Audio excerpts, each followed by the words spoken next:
Welcome to SciTech Culture with Steve Kern and Ben Warner, where we examine science, technology, and culture in the 21st century. Visit our website at scitechculture.com. Hello and welcome to SciTech Culture, the show where we cover science, technology, and culture in its myriad of forms and hopefully where they intersect too. My name's Ben Warner, one of your co-hosts, and I'm joined by my good friend, colleague, and fellow co-host Steve Kern on Valentine's Day. We're too busy working for that sort of thing, aren't we, Steve? All the time, man, all the time. We might have to one day do a SciTech Culture on Valentine's Day, because there are some pretty interesting tech developments in the world of romance and love. But for today, we've got other important issues. Just on that quickly, I was sort of astonished. I was watching something last night. I think it was $800 million is spent on Valentine's Day. That's big business right there, just for one day. That'd be enough to get someone into space. Yeah. But anyway, that's a whole other thing.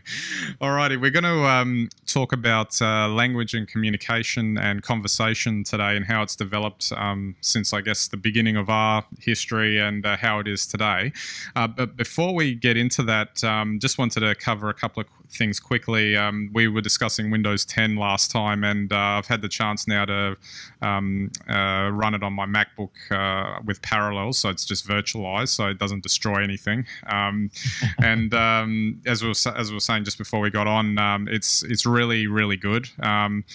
I think it might actually appease all those Windows 8 haters or the ones that just didn't get on board because they were too freaked out by the Windows 8 design and that sort of thing. And for me personally, the thing that really stood out in this new build is that Windows 8 never got displays right on a Retina MacBook or Retina screen, so ultra high-res screen. And Windows 10 is not all there, but they've definitely updated the UI to be more ultra high res friendly, which I found as soon as I installed it and put Office and things like that on it, I was wanting to use it, whereas with Windows 8 I don't actually want to use it. Oh, that's a bit harsh, Ben, but anyway, it sounds good. Very good that, Windows 10 sounds like it's coming together. Yeah, well, at least it'll probably appease the Windows 7 crowd at any rate.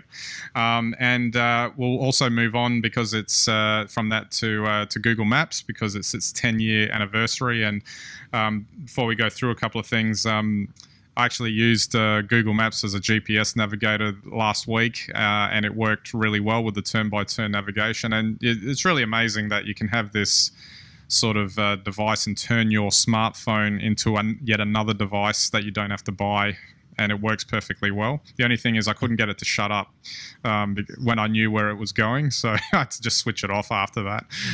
Yeah, it's an amazing development, isn't it? The fact that not only today can we see where it is we're going. I mean, it's killed off the old map, paper-based map almost exclusively, and with it as well, you can also show everyone where you are, where you're going, where you've been in real time. That's Exactly. fantastic. And also, just to go through some of the things where it's changed, and I'll just read the headlines here because we don't have time to go through all of it. It made sure we never got lost again, relatively speaking. Yeah, that's true. That's true. It nuked guidebooks and street directories. This is all from an article in The Age. It enabled us to beat the traffic even in peak hour with its traffic monitoring function and reporting. It put Australia on the map because there were actually two Danish brothers who lived here who were involved, and also a local engineer in Sydney that were involved in the development of the app in the first place before Google bought them out. It revolutionized real estate because you can now just use Street View to have a good look at something you want to peruse. Armchair travel to a whole new level. I think the HoloLens might take it to a new level, but for the most part, we can travel anywhere from the comfort of our living room. It's helping preserve environments and culture in the sense that, it can put places on the map and highlight areas that people might not have known about. There's millions of apps that probably wouldn't exist without it. Urban Spoon, Uber, WhatsApp. There's a lot of these apps that rely on Google Maps functionality. Interesting, it made detective work easier. So again, maybe trying to track down movements of someone who should have, maybe didn't want to be caught, and they left their tracking notifications on. Yeah, or even just the council checking to make sure that extension at the back of your house has actually got all the right approvals. Yes, that's right. And lastly, they've said regrettably it made stalking easier as well, which I guess you got to take the good with the bad with that sort of thing. So very interesting stuff. I do wonder about that. Well, it's all how people use it. So you're going to have people who use it for good reasons and for bad reasons, and that's where the balance is. All right, so we'll probably come back to Google Maps because it's sort of linked in terms of communication, because that's another tool that we use to communicate to others based on location and things like that. But we're going to start with an article from Discovery News where it was first conversations 2 million years ago were likely about tools. And what was important, I thought, in this article was that it was explaining this concept that there were non-emotional words that needed to be developed in order to discuss tools, which is why they're thinking that that's where the first conversation started. So there wasn't, say if they got into an argument, they didn't necessarily need to communicate with words, but if they needed to, say, improve a tool, they needed a way to communicate to convey that, because emotion is not really attached to that. Yeah, it's an interesting thing. I mean, what we do know is that it must have developed with the evolution of modern humans, and that would have happened sometime anywhere between I think 800,000 and 200,000 years ago in the Rift Valley in Africa. But we don't know why or how it evolved, and there's two different schools of thought. I mean, there's the one where effectively it was a mutation or a mutation-enabled speech, and then the other side of it is that no, it just naturally evolved. Out of necessity, because perhaps the early humans were starting to do new activities that sort of demanded it. Well, it's an interesting thing. There's a lot of argument over this. I mean, some see it as animals communicate in a rudimentary, way through barks, howls, grunts, snorts, all those quacks, all those sorts of things, and that at this time, as the rapid evolution occurred and the use of tools occurred, this developed language further, and that would be more the idea that there's continuity. But alternately, there are some very big names that'll say that someone just had a mutation and effectively just started speaking. not quite like that, but over time. But it was an actual mutation that enabled speech. And we kind of see that, on things that we've covered before, such as, lactose tolerance and intolerance, that, a single mutation can give rise to a whole way of life. So, it's fascinating. Yeah, absolutely. I mean, this same article also discusses how hunter-gathering activity would have contributed to this as well, and obviously that would be coordination. So the first team meetings, of the human race were done about how to catch the latest piece of food to eat for that night. Well, that's right. I mean, and you can well imagine that probably a lot of the first noises that humans made were to imitate sounds, and those sounds somewhere along the way became words. But I think that you can do vast amounts of research for anyone who's interested in this on the internet, and there's plenty of good books out there on this as well. Well, it's kind of mind-boggling, really, when you think about there are so many words that have developed over so many years with language. And language, I mean, we take it for granted because we just use it every day to communicate it. We're doing it right now, and we don't think about it. But actually, to develop such a complicated thing, obviously, which would enable us to do more complicated tasks and activities and encourage more complicated interactions. That's basically what language has been able to do for us, because otherwise it may have been a little bit more difficult. Obviously, we'll get onto this a little bit later in terms of, obviously there are other ways to communicate, like touch, signals or whatnot. But the word type language has been very important for our development. Well, let's face it, it was the original communication technology.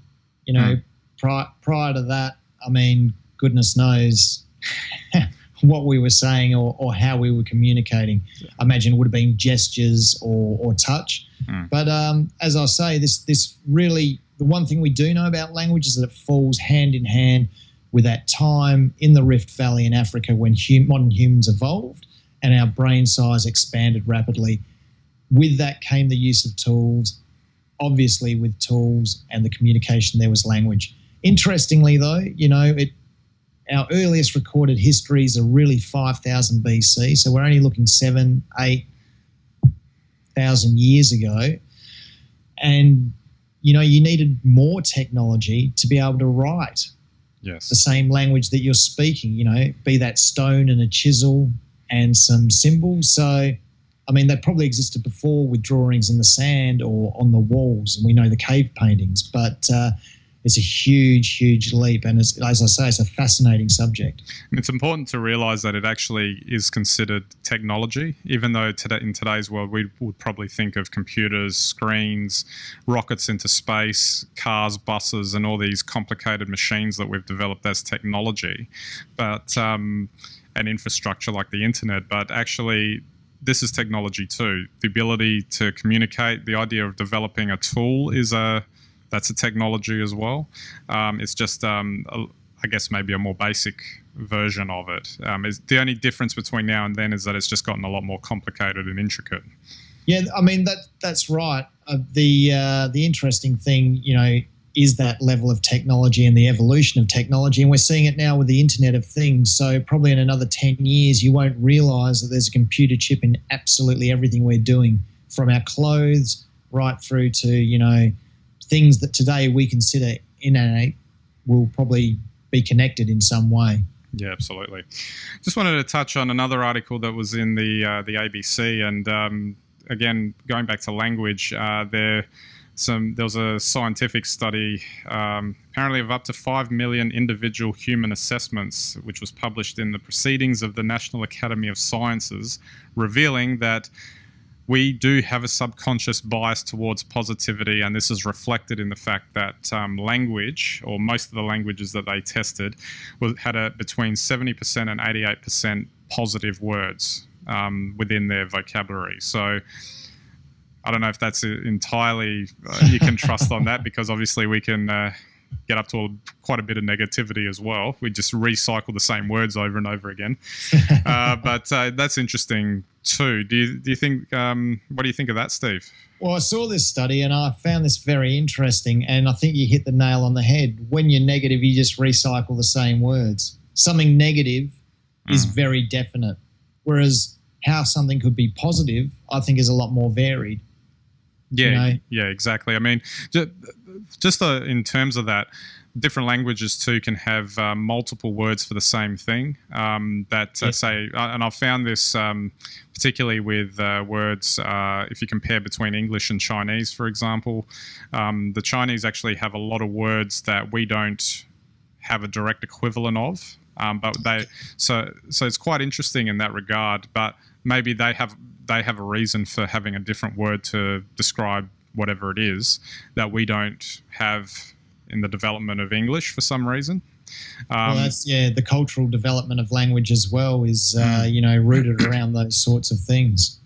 And like you said, it seems to be more on the positive side, or as I've been told, especially in Chinese, they have a few more negative words than we do as well. So, which I did see in action with a certain taxi driver the last time when we were when we were there. Fascinating stuff. And if we look to today in terms of, we have also different types of languages, not just spoken ones. There's mathematical ones, there's scientific ones, and we rely on these a lot these days to produce a lot of the technology and the breakthrough scientific developments that come through now. So, very true. And there's actually, as we now know, and we've only probably really realised over the last, half a century, we have the language of life, which is DNA. So it's common to any living thing. And that's another thing as well, like is through this mutation, the development of language, part of the DNA of any living, animal or individual. And as you said, language can take many different forms. It doesn't have to be verbal. But interesting thoughts. Yeah, it's almost... Sorry? What sort of language do you think aliens might have if they were organic-based with DNA? Would it have to be like our language? Oh, well, I guess if you watch enough Star Trek, you would think so. But the important thing, I think, is it's although we can't really tell, you would think that, and again, my recollection of like the Stephen Hawking type comments on this is that it would be so sufficiently different that we may not even comprehend how it's whatever language that they would have. And that's another sort of idea that is promoted, that we assume maybe that they might look and talk like us enough for us to communicate, but maybe we don't have enough of a definition of what exactly is possible or credible out there to understand something where they might not be able to communicate with us at all, or we with them, if that makes sense. Well, we've all seen that last scene in the movie Contact and 2001, and I think that they might be good cultural, instances where people can go and see those movies and maybe, get that point. Or that 5-note motif at the end of Close Encounters, maybe. True. Yeah, that's right. I mean, I guess the other side of it is as well that, potentially, it's really just a matter of if they really are intelligent, they should be able to speak to us, because maybe we're not that advanced after all. Yeah, exactly.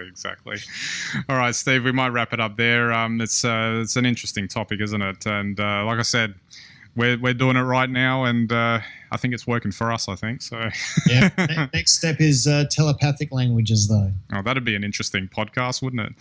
Oh, I don't think they're far away. Well, imagine just being able to download the thoughts. Yep, exactly. We might not even need to pre-record these things anymore. We'll just plug ourselves in and they'll see us straight away, or hear us straight away. There'd be no real-time actual exchange, because what would happen is you just think about SciTech culture and you'd know what we were thinking. Wow, that's something to think about at any rate. Maybe we'll work on that. We'll see, and we'll come back to it. All right. So don't forget our website, scitechculture.com. All of our links and content are there. I won't go through all of it because we've got a fair amount there. But hopefully you'll enjoy it. You'll see videos like this one, as well as blogs and photography and a whole bunch of other things. You can interact with us directly via Twitter, Facebook, Google+, and we've got our Instagram accounts where we post of our photography, and you can interact there as well. And if you think anyone's interested in these discussions that we have from on a semi-regular basis, then feel free to send them to our website. We greatly appreciate that. All right, so that's it for this episode. We'll catch you next time.